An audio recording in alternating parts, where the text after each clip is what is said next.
Hello and welcome to Clockwork and Noodles Fall 2022 review. Welcome to the Noodle Bowl. New anime, old anime. Welcome back and thank you so much for your previous support. And if you're a family for the first time, hello and welcome. We're going to go through the continuing anime, sequels. We'll talk about unique anime coming our way. And then in the final chunk, I'm going to tell you what I'm breaking down on the channel. This season, we do have a new feature that I am bringing to you guys, which I will tell you about towards the end of the video because it's going to include 2 anime in particular. Before we get going, make sure you guys are subscribed to the channel. I release anime on a weekly basis. There's going to be some new features that will help you out if you are following the channel and you're not watching the animes I'm breaking down. There's going to be a way of still getting some content even if you're not watching the breakdowns. Without further ado, I think it's time to get festive, start snuggling down as the seasons get colder, pour out a pumpkin spice latte or whatever it is that you do to chillax. It is time to look at anime coming our way, new seasons, new adventures and new characters. First things first, let's talk about the only continuing anime that I'm going to quickly mention, Lucifer and the Biscuit Hammer, continuing onwards. It is a snooze fest, but I am mentioning it because I mentioned it on the last review for last season. The premise was really good, but the show itself not so interesting, but I am mentioning it in case you are continuing watching it.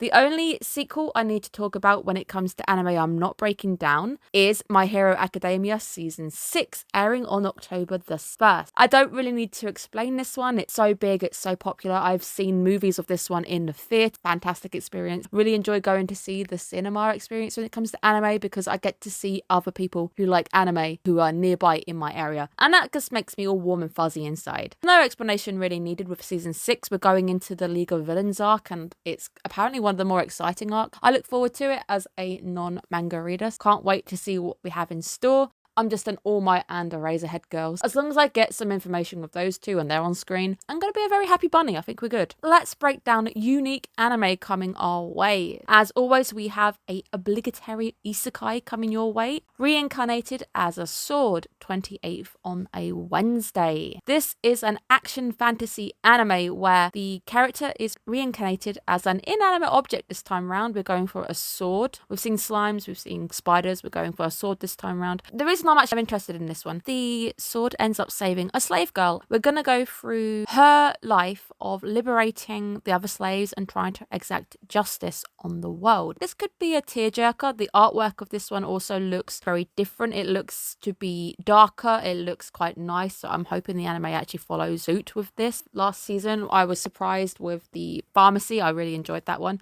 And you guys know me, or if you don't know me, I generally don't like isekai. I just find it very repetitive. A lot of the samey type things. So when I did actually crown pharmacy an award during the midways, even I was very confused. I was like, this is unique and I'm enjoying it. So I'm very happy surprised. I am waiting to be happy surprised on this anime in particular, but I do actually have another isekai to mention. The next isekai I'm going to mention is I'm the Villainess. So I am taming the final boss. Premieres on the 24th. So by the time this video goes up, it's probably already going to be out. I think the first episode properly airs October time. This one is similar to Villainess. This is where we are reborn into the Otome game and she is the villainess. She ends up realizing that I'm in a game. Oh god, breaks up with her boyfriend because apparently this is one of those first flags where if she was continuing down this route, she would end up meeting a messy, horrible, bloody ending apparently. So she realizes that the only way to stop herself from dying and fight her fate is to tame the final boss and attempt to marry him. And he's called Claude. He is a demon king. It's going to be a comedy, fantasy, romance where we follow her escapades to try and escape her fate. 2 isekais already on my list. Next up, we have the Bibliophile Princess, October the 6th, a drama historical romance. This one's quite similar. It's got some of the same tones as the last anime I just mentioned, where we have a book-loving princess who is set to marry a fiance, but she sees her fiance consorting with another woman.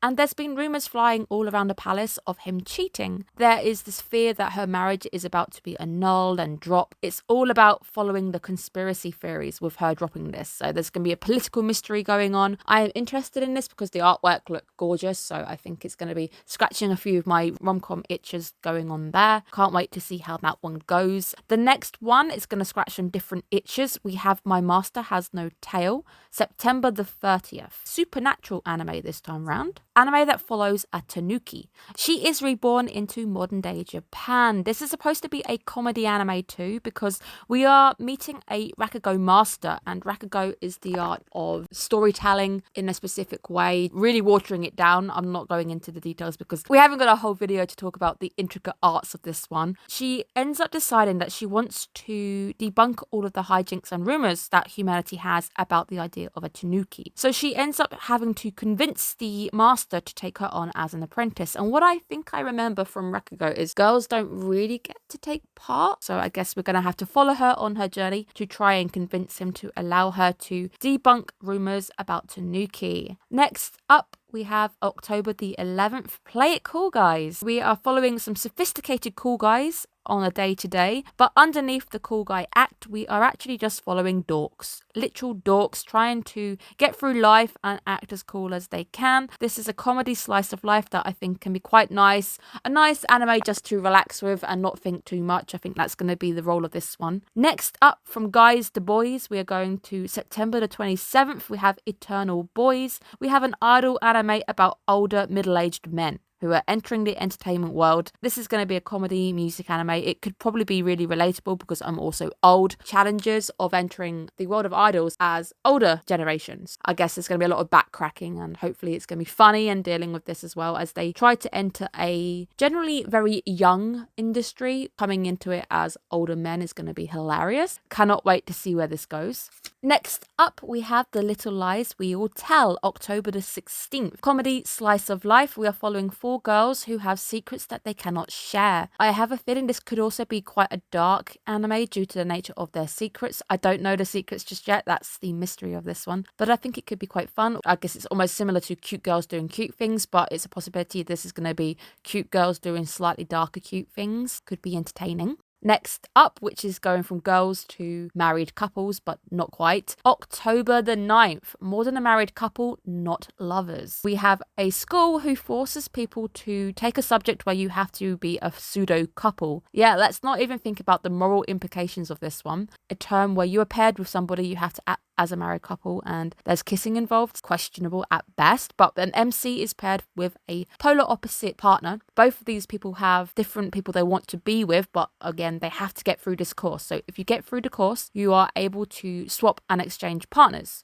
However, this is going to be an anime where we follow them over time. They're eventually going to get closer to one another. Comedy, drama, romance. It's got a very weird premise. There's been some animes similar to this. There was an anime recently. I can't even remember its name. You get a text and they tell you who the partner you're allowed to marry is. We were following a boy who sees his crush come up and then it's changed. Don't remember it too much, but I remember it being interesting with a premise, but it got very boring. I think it follows that similar premise where you've got a world where you are forced into relationships in a sense. Next up, we have Do It Yourself. And I'm not just being passive aggressive, I'm telling you guys the anime's name is Do It Yourself. This is October the 6th. We are following cute girls doing cute things where we are building furniture. We are following the DIY club and it's a slice of life. It's just going to be a cute, cozy anime for the winter season as we can cuddle down with our lattes or pumpkin flavoured everythings and we can watch the girls building furniture. Hopefully they're not doing IKEA because that can get very stressful. Although an anime about cute girls building IKEA furniture is something I would love to see. Last on my list is just one to scratch an itch is Vazrock. This is October the 4th. It is a music project with a few different musical personalities involved. Excited to see how this goes. I don't have too much information on this just yet. Let's move on to my special new feature. I enjoy doing big breakdowns with you guys on a weekly basis, but sometimes there are animes that air and I just wish that I could talk about something I've seen, or I sometimes wish that I could just bring out a video randomly about them. I'm going to scratch that itch this time by doing 2 animes where I'm going to be giving you reviews fortnightly or sporadically. As interesting things happen in those animes, I'm going to give you a slightly less scripted review. So there's 2 anime in particular that I'm really excited for, but I don't think I want to talk about weekly. So let's talk about the first of those animes, and this is Raven of the Inner Palace, October the 1st. Doesn't mean I'm going to give you a video that day, but I'm going to give you a sporadic video review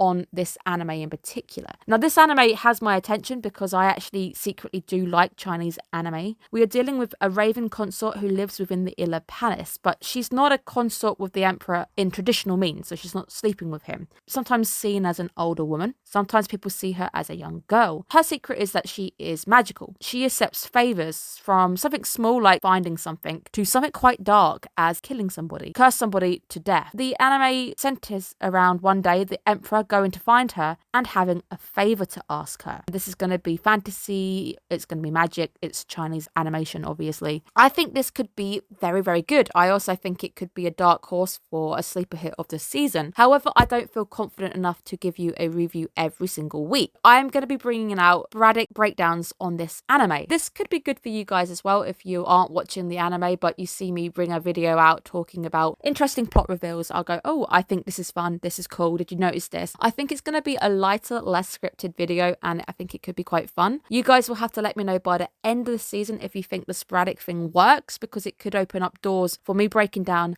a bigger quantity of anime. The next anime, I think everybody knows about this anime. It is Chainsaw Man, and this is October the 12th. I don't really need to explain it, but I am going to do a explanation for it because not everybody, even myself, doesn't actually know the plot of Chainsaw Man because I haven't actually read the material. This is the anime everybody's talking about, and I think it could work from me doing sporadic on it because I do think this one could be quite heavy to do every single week because of the nature of the anime. I still want to be involved in Chainsaw Man because I've got very high interests in the anime, but I don't think I can commit to a weekly breakdown schedule with it. Kenjiro Suda has also just been announced for the cast, and if you guys have been on the channel anywhere near long, you know he's my favourite voice actor of all time. I love him. We are following Denji, and Denji is living with a chainsaw devil called Pushita. Pushita and him are living the rock bottom lifestyle. They are very poor because their father has left behind these debts. Denji is trying to repay this debt by harvesting corpses with Pushita, and this helps them repay the debt eventually. But one day Denji is killed and he ends up making a pact with Pushita. He ends up reviving as Chainsaw Man. This is going to be the most brutal anime of this season. It's going to be visceral, it's going to be bloody, it's going to be uncensored. They promised it's uncensored. It is Mappa, it is action based. The animation is just mwah, a chef kiss every time when I have to talk about Mappa and animation. Absolutely beautiful. Do love their work. Hopefully this will allow more of you guys as well, if you are watching the anime, check in from time to time, see how I feel, see how I think it's going. You can probably expect a brief 10-minute video of just what I think of the anime so far. Let's move on to the traditional breakdown. So what 3 anime am I breaking down on the channel next season? And this is going to be the one you get every single week. For the first time ever, every single breakdown is returning to the channel. They are all sequels. This is probably the first time it's ever happened. With the way that all these animes fall, it's going to be a long weekend of breakdowns for you guys, which I think is quite nice. Let's go for the first returning to the channel. I am so hyped for this one. To Your Eternity Season 2. October the 23rd. The pain train pulling back into the station to continue the journey of Fushi. 20 episodes confirmed. This is a late start. I'm going to be doing a few videos in between before this one actually kicks off. It kicks off right at the end of October. 40 years have passed between the last sighting of Fushi. Fushi has gone into hiding after losing somebody very dear to him. Fushi is now in hiding because he doesn't like the idea of losing people. So he sees if you get close to people, you just get pain because they die. Fushi is immortal. Unlike everybody around him, he is going to be witnessing death after death after death. Now, he needs to overcome the pain of the idea of having friends. Death is part of life. So this is something that he still needs to learn, and we have a journey still. We're still running away from the knockers. And I sort of kick out of saying that because in the UK, it's slang for boobs. So we always have fun with that on the channel anyway. And I can't wait to bring it back. And of course, Kenjiro Suda is in this anime. So, you know, I'm going to be absolutely happy with him. He's in quite a few of the animes this season, which makes me very happy. 3 of the animes that I'm breaking down, if you include the new features. I'm getting my Kenjiro Suda fix. I didn't really have him last season. He's in Lucifer and the Biscuit Hammer, but I've already told you guys that it's boring. I'm very excited to see him in these animes, and he really does excel in these animes because he is our narrator when it comes to Your Eternity. I can't wait to break this down with you guys. We're going to be needing a box of tissues. It's going to be our sad anime for the season. But let's move on to the second one, which is going to cheer us up after having the pain train. This is Spy X Family. This is core number 2, October the 1st, Saturday. To Your Eternity is Sunday. This one's the Saturday, so I'll get happy, get sad. Monday, it's depending on the anime on that one. This is 13 episodes. We are back so soon. I am so happy to continue this. Everybody here is not who they appear to be. It's hilarious. It's funny. I can't wait. Also, I now cosplay Yor. I have a Yor cosplay because I fell in love with her character. I just wanted the dress. I really like the dress that she wears. It's a little bit small, rides up a little bit, but it's nice and it's such a flattering cosplay on me, so I'm very happy with it. I don't really need to say too much. We're continuing the action faux Soviet/Cold War kind of situation with America and Russia. There is promise of Big Doggo. I'm very happy Doggo is going to appear. I do know the name. Somebody did spoil the name, but I'm not spoiling it for you guys. We haven't mentioned the name on the channel just yet. I'm going to keep that one a secret, but it's great. So when you're going to hear it, you're going to go, of course. It couldn't be anything but that name. Let's talk about the last anime breaking down on the channel, the one I'm probably hyped for the most, even more than Spy X Family. Golden Kamuy Season 4, October the 3rd, Monday. I love it. I love Golden Kamuy. If you guys were watching my breakdowns, I have only broken down Season 3. The reason is because I found Golden Kamuy really late and I crunched 2 seasons together really quick to try and break down Season 3 on the channel. And I got there. It was fun. I love the new poster because my favourite character, Kenjiro Suda, who is Ogata, he's in the background and he's sneakily taking a peek over his shoulder, which could also be a bit of foreshadowing the fact that he's looking back on everything. But in the new poster, we've got so many new faces. I don't know who half these people are. I am so hyped. New people in the story. We keep killing them off. We need new characters. It's exciting to get some new faces as we continue this mystery. Where is the gold? We are now working with Captain Leaky Brain. We need to know what's going to happen. And you guys know how I feel about Captain Leaky Brain. But then loads of people on the channel told me they loved him and he was their favourite character. It's going to be great to continue, and with him being more central to the plot, you guys are going to be in for a treat. I'm in for a treat because Kenjiro Suda might be appearing in the anime, but he did run off into the wilderness naked last time I saw. It's a comedy, it's a mystery, it's action, it's historical. I'm really excited. I have absolutely no idea of how many episodes we're going to get. Hopefully we get more than just 12. We will pray to the anime gods on that one. I am so excited for the next season. I really can't wait to break down these animes. There's so much going on. I also can't wait to bring the new feature to you guys. I think it's going to be great. It's just going to be a very good season, and I know it's all sequels. Apart from Raven Palace and Chainsaw Man, which are my originals coming to you guys in new format version. It's all a lot of anime that I'm already deep into the animation with it. I'm deep into the history. I'm deep into the plot. I'm very excited to see where we go. I am very excited to bring these new features to you guys. You guys will have to tell me what you're excited for next season. What are you watching in the comments down below? Am I going to see you guys on any of my videos? And what do you think about the new feature idea? Do you think it's a good idea? Have a good day, guys. Take care of yourselves. Thank you guys so much for your continued support. So close to hitting 600 subscribers, guys. My Halloween gift can be like 610 or something. Let's aim for 610. Let's go for it. Have a good day, guys. Bye-bye.